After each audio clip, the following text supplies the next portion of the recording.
आता बातमी आहे म्हाडाच्या घरांच्या सोडतीविषयी। लवकरच म्हाडाच्या 2000 घरांसाठी सोडत निघणार आहे।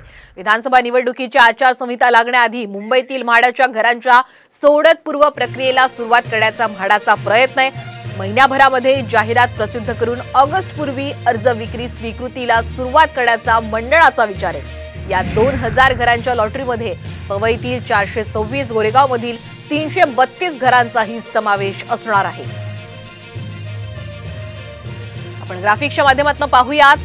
कोपरी पवई इथं मध्यम गटासाठी 333 घरं असणार आहेत। किंमत असेल 1,25,00,000 रुपये। तर कोपरी पवईमध्ये उच्च गटासाठी 93 घरं, किंमत असेल 1,60,00,000 रुपये।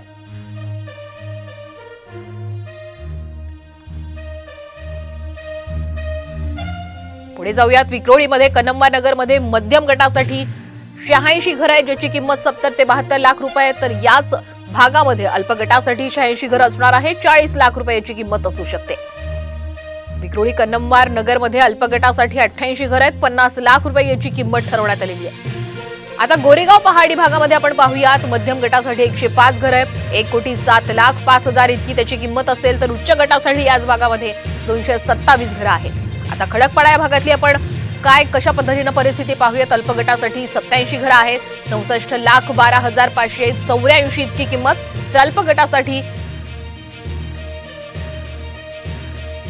46 घरं आहेत आणि 86 लाख इतकी किंमत आहे। मालाड शिवधाम अल्प गटासाठी 45 घरं आहेत, 55,91,000 रुपये आपण पाहतोय किंमत आहे। तर अल्प गटासाठी याच भागामध्ये 20 घरं आहेत, 72 लाख रुपये किंमत असणार आहे।